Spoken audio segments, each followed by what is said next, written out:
And a total solar eclipse sweeps across parts of North America, plunging millions into brief darkness. There it is! Wow, that is spectacular!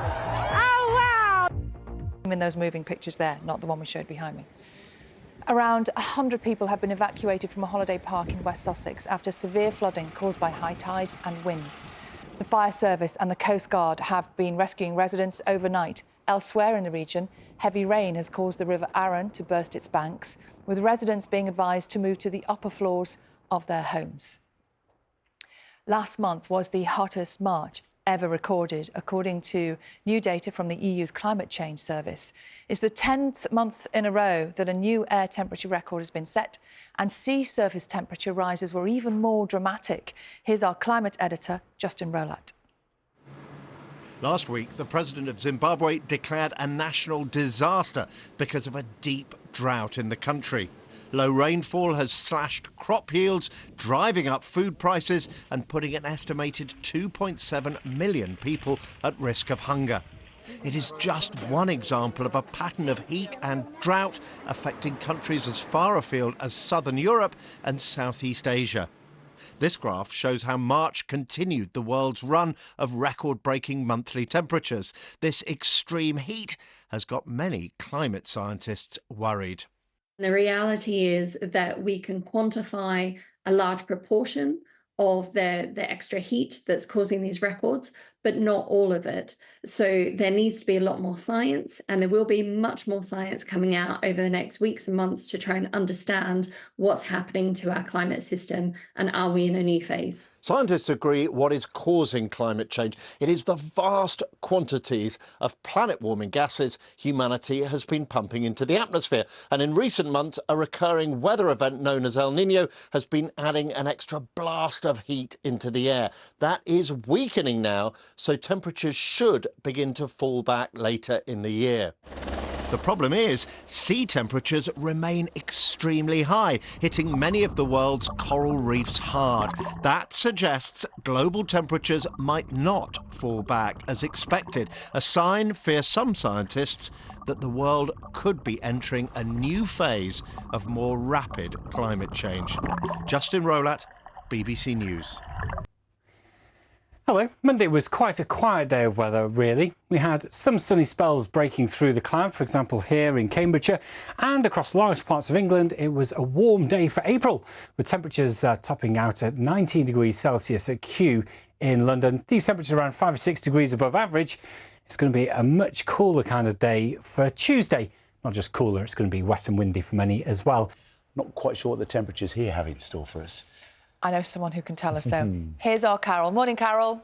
Good morning, both. Good morning to you too. The temperatures today actually are going to be a bit lower than they were yesterday. It's going to feel cooler. Not just that, it's going to be wet and windy. Some of us already have this combination. There's gales across parts of the southwest at the moment, but it will brighten up later on.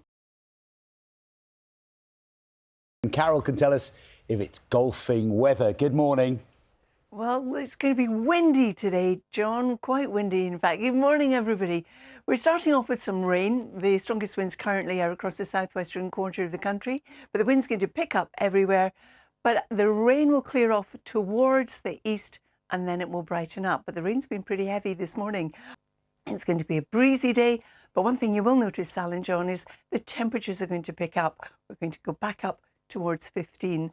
And by the time we get to the end of this week, parts of East Anglia, sorry, I've got the cold, parts of East Anglia could get up to 21 Celsius. Carol, go and get a cup of tea immediately. That's an order. Tell you what, Carol, if you put your voice and my voice together, we get one voice. Maybe like Barry White, John.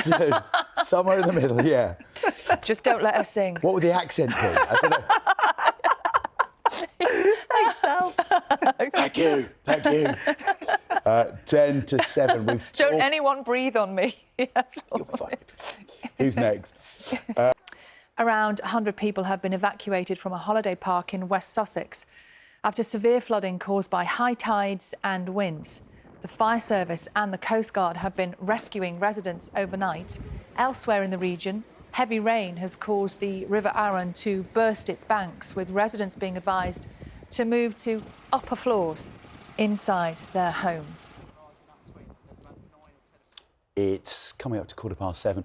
What do they call the Irish Prime Minister? TikTok Taoiseach. You're very good at that. Did I say it right? I'm so glad that's not fallen to me today. Carol can give us the weather this morning. Good morning.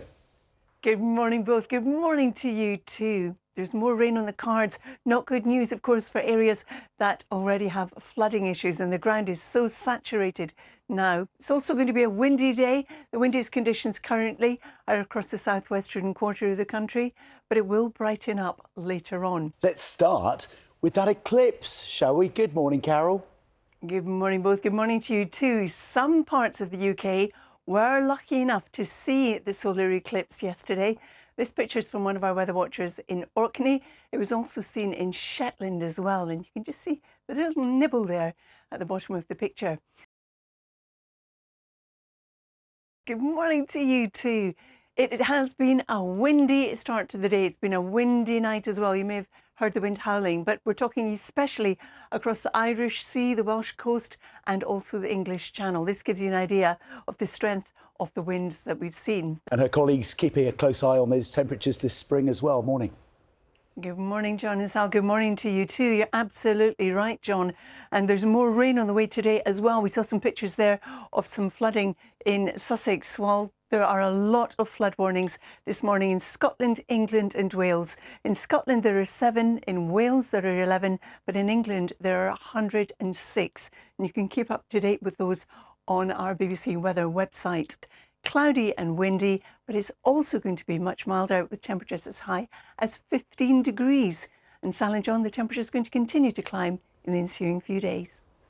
Carol, I know you will be keeping an eye on that for us. And well done. We've got to the end of breakfast and your voice has survived. It's an achievement. Thank you, Sal. Go and rest. Well, let's hope it hangs on for tomorrow as well. Yeah. Well, what's the forecast, Carol? For my voice, John? Yes. Looking a bit ropey. We should have a special diagram for that, shouldn't we? Carol, thank you very much indeed. Save it. We'll see you tomorrow. Yours isn't I know, too good. I was going to say I can talk, but I can't really.